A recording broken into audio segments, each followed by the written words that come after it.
How's it going, guys? I'm Jeremy, and today I'll tell you about a pretty sweet trip I did out to see this eternal flame in a waterfall in Chestnut Ridge Park. And then we went through the Indian Reservation where you could get weed, and then over to a bar right on the beach with a great sunset. So it was a pretty sweet trip.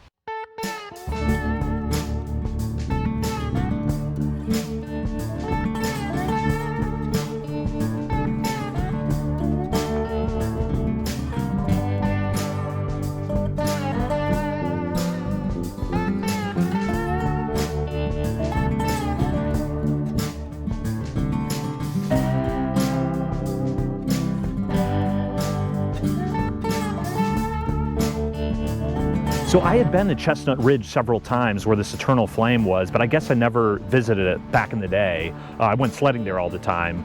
And so I looked it up. I saw it's quite a popular thing these days, and it is a pretty spot. So we headed down there, which is only about a half hour south of Buffalo. And the trail itself is only like a kilometer long, like under a mile. So it's only like 20 minutes to get there. It's a nice walk like through this, like a small gorge to the waterfall. So I'm not sure all the history on like how they figured it out or like who lit it the first time. Of course, they say the Native Americans did it back in the day, which, you know, who really knows? Obviously, if there's a lot of water and wind, it'll go out. So people do have to relight it. But I guess the interesting thing is like some scientists did go there recently, like in the last 10 years or so, and they found that type of rock, that shale rock, usually doesn't have that kind of gas unless it's really hot underneath there and under certain conditions, and I guess it doesn't like meet those general requirements. So they're not sure why so much gas comes out of there and why it's, you know, can still be lit after so much time. So it's definitely a cool little hike, and then around that area you can still hike for several miles in other directions. So there's also a Frisbee golf course there that's pretty cool. It's a little tough because it's, you know, mostly through the forest. So if you're a beginner, it's a little tough because you're gonna be whacking trees every like, you know, 20 seconds or so. But if you're kind of skilled and, you know, you got a little experience, it's a pretty cool course.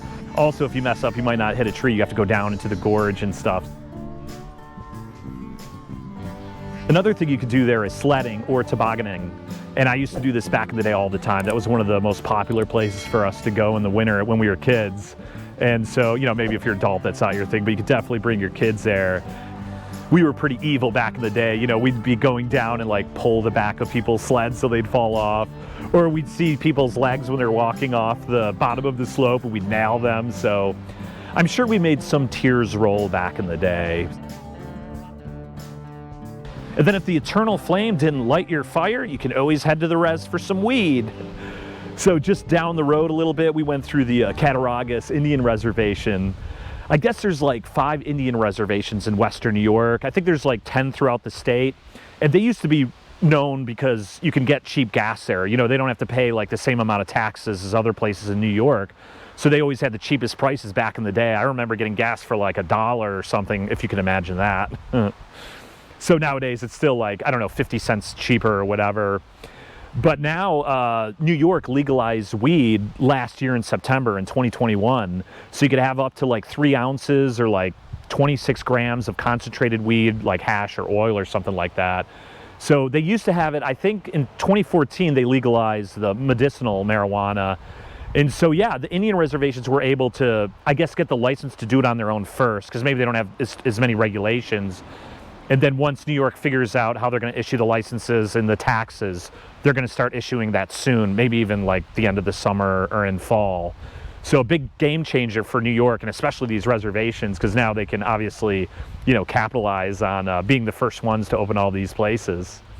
So yeah, we checked out this, like, you know, there's some big places and there's some like huge gas stations. And then you have just like kind of like little trailers and places. And yeah, they've got a bunch of tree in there, and you could pick whatever, or any edibles.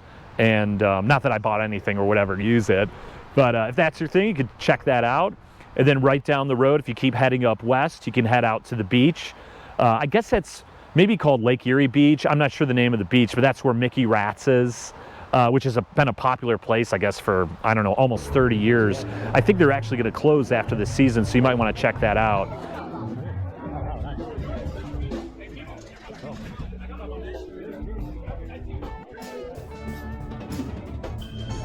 But if Mickey Rat's is closed, you could go over to Turtle Joe's Sandbox Bar, which seemed even more popular.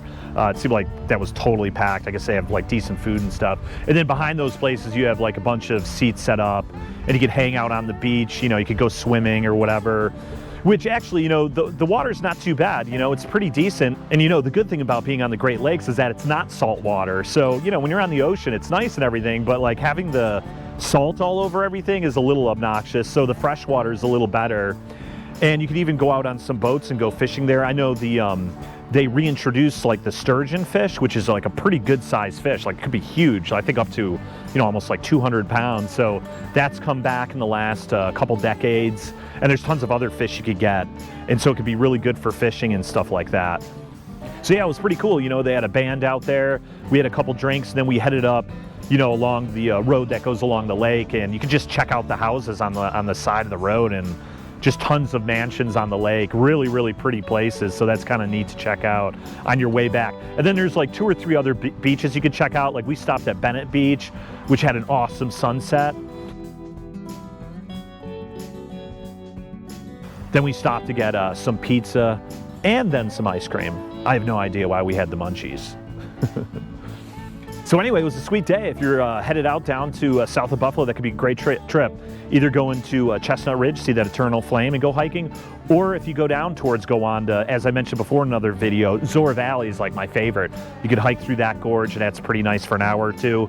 And that's right next to the Indian Reservation there, the Cattaraugus one.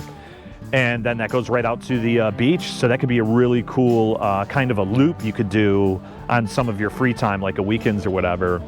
So anyway, I hope this video was informative. Like it if you enjoyed it, and subscribe if you want to see more. And I'll see you guys next time. Cheers.